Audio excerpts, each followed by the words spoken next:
4 maġġuri fih dan il-Forzi Armati ta' Malta mill-ġimgħa ġew promossi għal Lugutenent Kurunell.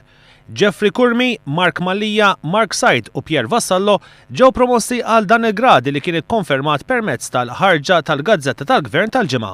Fil-Gazzetta tal-Gvern il-Ministru għall-Intern u Sigurtà Nazzjonali approva l-promozzjoni b'seħħ mit-13 ta' Settembru.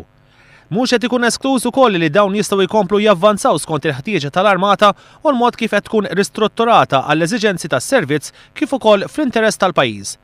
Sorsi qrib il-Bord tal-Inġustizzja qalu lil One News li dawn l-4 maġġuri huma fost il-mijiet ta' soldati li nqabżu diversi drabi fil-proċess tal-promozzjonijiet.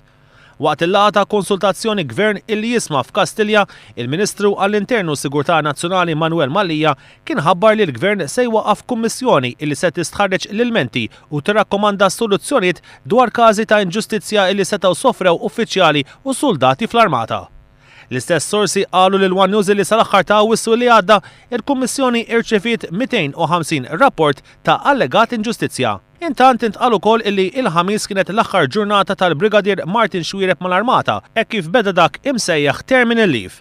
Martin Xwireb se jkun qed jingħata kariga fi Brussell. Għaldaqstant il-Forzi Armati mistennija jkollhom kmandant ġdid fil-ġimgħat illi ġejjin fejn qed jissemma li dan jista' jkun il-Lutenent Kurunell Jeffrey Kurmi. Għalissa il-Kurunell George Gallia inħatar aġent kmandant sakemm jinħatar kmandant ġdid.